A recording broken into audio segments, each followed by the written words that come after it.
Vatsim-panahy etiny pasteur Ratovelo Roger. Ivavaksika tompoko, dia rahalahy satrany no mbola tolotra ianao ry Jesosy tomponay sy mpanjakanay, noho ny amin'ny maraina vaovao izay velarinao eo anatrehanay, anihonao foana ny sombitsombin'ny tara-pahazavany lanitra mba hatsapahanay hoe manao ahoana zany fahazavana sy fahatsarana izany. Sotranao satria no tehirizinao izay, no ambininao izay, no karakarainao izay, nandritry ny alinika menao an'izany tara-pahazavana zany indray, hiatrika ny tontolo-piainanay. Ianao le Andriamanitra tsara sady mpanao tsara, ary maneho anay isan'andro zany fitiavanao zany, ilay fitiavana izay tsy taferina Jesosy, fa fitiavana maneho ny fahamarinana isan'andro anay tsirairay aby. Tonga ny fotoana izay hitenenanao aminay indray, hiresahanao aminay indray, ataonao dinidiniky ny mpianakavy miresaka amin'ny zanaka tiana ilay Ray malala, mananatranatra mametrapetraka ny zavatra rehetra satria efa madiva tokoa ny tonga ny fotoana Jesosy. Ndra ho te ho tratrenena izay ka tsy hahita an'izany fanjakanao zany. Ara-marina androany ary fa nafatranay ny lalatra tokony hizoranay ianao amin'izay rehetra ataonay. Ary dia materihizo ny connexion ho lavorary atsakany sy andavana, vangio ny tokantrano izay nampandroso anao amin'ny alalan'izao fifandraisan'izao, ianao ny anamarina ny teninao foany, fa ny fitoerana rehetra izay iantsona ny anaranao, toerana rehetra izay iainona ny feonao, dia eo ianao ny hitahy anay, eo ianao ny karakaranay, ary eo ianao ny anasoanay. Hamarino izany androany amin'ny alalan'ny teninao.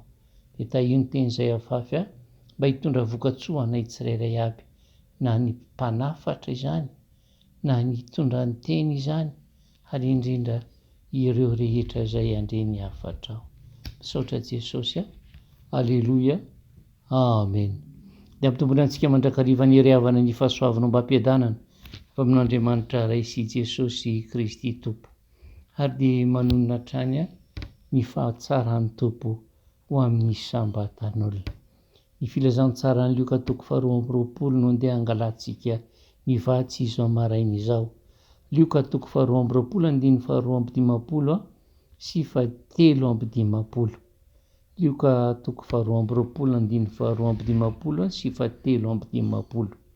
Andeha ho vakiko amin'ny anaran'i Jesosy Tompon'ny teny manao hoe: ary Jesosy tamin'ny lohampisorona sy ny lehiben'ny mpiambina ny tempoly, ary ny olona izay tonga hisambotra azy, mivoaka mitondra sabatra sy langilangy toy ny sambotra jiolava ianareo, raha teo aminareo isan'andro teo akanjany tempoly aho, dia tsy nanintsy tanana tamika ianareo, fa izao no fotoanareo sy ny herin'ny maizina.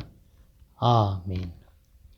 Teny nolazain'i Jesosy manoloana ireo izay rehetra efa nahita ny asany, ary ireo izay nifanerasera taminy nandritra ny fotoana nanaovan'ny fahagagana sy ny fanasitranana izany teny izany, raha tonga nisambotra azy izy ireo.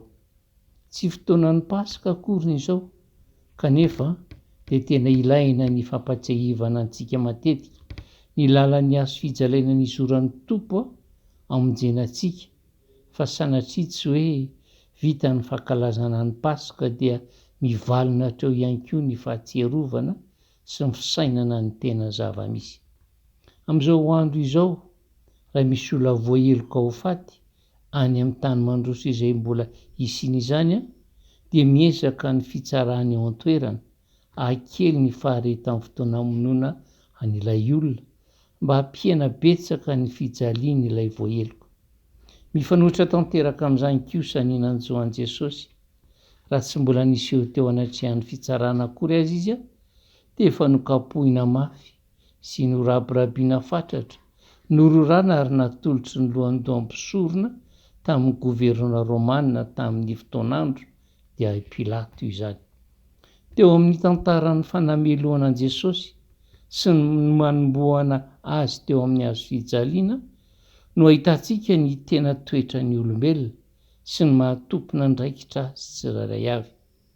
Rehefa avy nanao saritsary-pitsarana mantsy Pilato dia nasainy nokapohan'i Jesosy ary navelany teo ampelantanany miaramilany izay tonga teo avokoa mba hanaraby an'ilay nosoesoana ho mpanjaka ka nampisatrohana fehilotsilo. Hita taratra amin'izany fa i Pilato dia tompona ndraikitry ny fitsaram-bahoaka saingy raha tokony hampanjaka ny fahamarinana izy dia nilefitra manoloana ny antsoantson'ny vahoaka ka nameloko an'ilay fatany fahamarina. Ny miaramila izay teo ambanin'ny fahefany kosa dia niseho lozabe sady nanara-fatratra.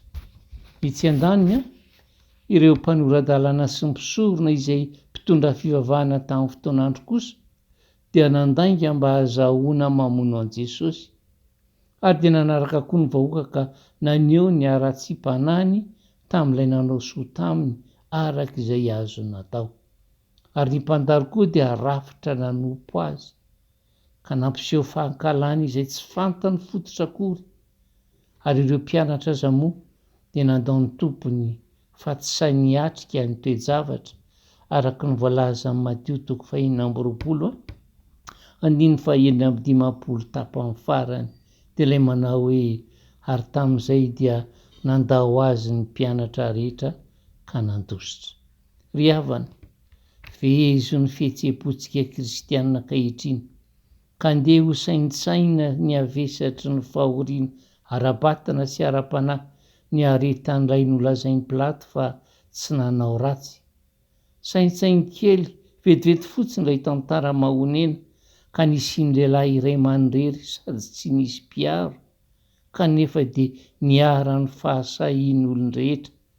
Ary ao anatin'izany olon-drehetra izany izaho sy anao. Safokenatra ny olombelona ry havana eo anatrehan'io toe-javatra hitranga nitsapana ny farany toetran'io ary teo anivan'izany fanaparana asiahana fanaratsiana sy ny tsy firarahiana izany anefa no mbola andrenesantsika an' Jesosy mivavaka ho an'ireo mpamono azy hoe ray eo mamelany heliny fa tsy fantan'izay ataony. Ary tamin'ny mpanontaniana tanteraka nanefany ny asa-panavotana antsika izay nampanaoviny ray azy ka nahatonga ny tsirairay izay mino ahazo ny famelan-keloka avy amin'Andriamanitra. Ny fanontaniana mipetraka amintsika ankehitriny ary dia hoe mba nampiena na nampitsahatra ny famelezana mangirifiry natao tamin'ny mpahasaina tamin'ilay tsy nanao afa-tsy ny tsara ve ny olona? Tsia dia tsy nivaliny fa mandraka ankehitriny dia mbola tsy mianto mampifilafila mampitamby ny fitiavany an' Jesosy raha olombelona. Ary ny loza dia toa minimanadino ireo zavatra niaretan'i Jesosy mba avy dia mafy mba hamonjena azy teo an-tanan'ny Satana fa dia nilaozany hodina ka nanaraka ny fahafinaretana izay atolotra izao tontolo izao. Nilaozantsika namonjy ny famonjena feno fitaka izay omeny izao tontolo izao. Izao tontolo izao izay lazain'ny soratra masina fa fandrafiana an'Andriamanitra ny fisakaizana aminy. Ko na izana izay te ho sakaizan'izao tontolo izao dia fahavalon'Andriamanitra. Izany hoe izaho sy anao izay mandray sy manaiky ny famonjena izay atolotra izao tontolo izao dia mazava ho azy fa efa misakaiza aminy ary mamelamosina an'Andriamanitra. Miantso azy sy anao ilay Andriamanitra fitiavana ankehitrinika amin'ny teny hoe miverenao amin'ilay efa nihodinanareo fatratra. Mbola miantso antsika ny fitiavany, manenjika antsika nefa indraindray ny eritreritra hoe ahoana no hikosehantsika ny lasantsika, na ahoana isika no nety ho taon'ny ratsy kanefa ny tsara no tiantsika natao. Mitaona antsika anatona azy Andriamanitra. Ianao mihaino vatsy io, inona no avaly teninao? Tsaroa fa mila manao safidy ianao. Mila miova famindra, izany hoe mila mibebaka, mila miova fo. Ary izay ngeno ho antony nampatsiahivana antsika ny fahoriana nozakain'i Jesosy hamonjena antsika mba hizorantsika any amin'ny lalan'ny fiovam-po, mba hampiala ilay avo na afim-panahy izay mameno antsika. tsarovy anefa riavana fa isaky ny mandany sitrapon'Andriamanitra isika. Dia io tenin' Jesosy io no tonga amintsika hoe ny herin'ny maizina no miaraka amin'ny fotoanantsika hamadika ny Tompo. Ny fivampo ry havana dia fanapahan-kevitra tarihan'ny saina ary mahakasika ny maizy ny tena manontolo. Finiavana, sitrapo, fisainana ary fihetseham-po. Ary dia midika fomba fiainana vaovao koa izany. Na eo aza nefa ny antson'Andriamanitra, na fantatry ny olona aza tsara aza ny zavatra ilainy, dia manohitra ihany raha olombelona satria efa mpikomy amin'Andriamanitra raha teo an-tsitrapo izy. Sarotra ekena angamba, saingy zava-dehibe mila fantatra tsara fa tonga fahavalon'Andriamanitra isika ka tsy mila azy satria anjakany tsy finoana. Mila ny famindrapon'Andriamanitra isika mba hampijanona antsika eo amin'ny lalan'ny toe-javatra izay tenenany amintsika. Mila ny herin'ny fanahy masina, mila ny herin'ny tenin'Andriamanitra tahaka n'izao anio izao mba hifehy antsika ka hahatonga antsika hiaika eo anatrehan'Andriamanitra ny fahatsoantsika. Izany no antsoina hoe fiovampo. Miverina amin'Andriamanitra ny fanahy mangorangoraka amin'ny alalan'i Jesosy Kristy. Efa mba nandalo izany dingana ny fiovampo izany ve ianao? Ary mba azonao tantaraina amin'ny hafa ve izany mba hanatona ny koan'ny Tompo Jesosy? Raha henony valiteninao, ianao ilay nasaina hanatrika ilay fanasan-dehibe. Fa raha nasaintsika kosa re ka tsy mbola niova fo ary araotin'ny fotoana mba tsy hiainanao ao anaty tebiteby ny amin'ny hoavinao. Amen. Hivavakintsika tompoko. I Jesosy Tomponay sy Mpanjakanay eo, mankasitraka feny amin'ny afatra ao tokoa satria zavatra tena marina dia isaky ny tsy manaraka ny sitraponao izay, isaky ny mamela lamosina anao izay, dia marina aminay tokoa ny teninao hoe efa tena herin'ny maizina tokoa no miaraka amin'ny fotoana anaika tia hanombo anao fanondrony amin'ny hazo fijaliana izay. Tsy mahay manova anao zay anay zay Jesosy, fa ianao ilay Andriamanitra mpanova, ianao ilay Andriamanitra mpamela heloka, ianao no iriko hanamarina ny teninao foana fa tsy handahona afoy anay, fa tianao izay Jesosy hahita ny fanjakanao araka ny teninao. Saotra betsaka ny amin'ny antsoantsonao hiverenanay eo anatrehanao, atsapahanay Jesosy fa diso lalana izay. Ny antsoantsonao mba haiova foy izay ka tsy sakaiza amin'izao tontolo izao fa hiara-dalana aminao hatrany. Dia mametraka an'izany eo am-pelantananao hamarino Jesosy ny teninao fa tsy misy ataonao latsaka na dia voambary iray ary izay rehetra.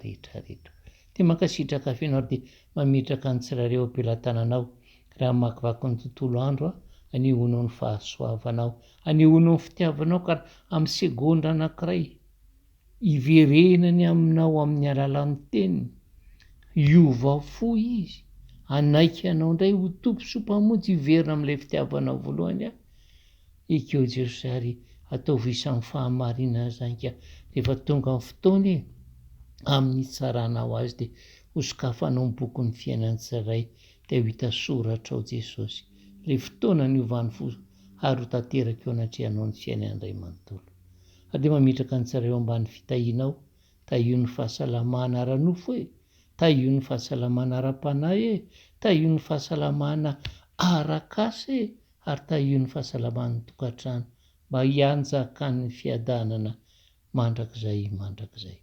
Ary dia toy ny isan'andro nitondranao masina Jesosy ka hitaninanao hoe ny fahasoavan'Andriamanitra ray, ny fitiavan'i Jesosy Kristy ary ny firaisana amin'ny fanahy masina ny ho aminareo mandrakariva, mandehana amin'ny herin'ny tomponao fa zaho mombanao mandrakizay. Totanteraka tokony izany amin'ny anaran'ny Ray sy ny Zanaka ary ny fanahy masina. Aleloia. Amen. Dia mahery rehetra tolo rehefa malala ny Tompo Tahiny Jesosy ry havana, miraro soa tompoko.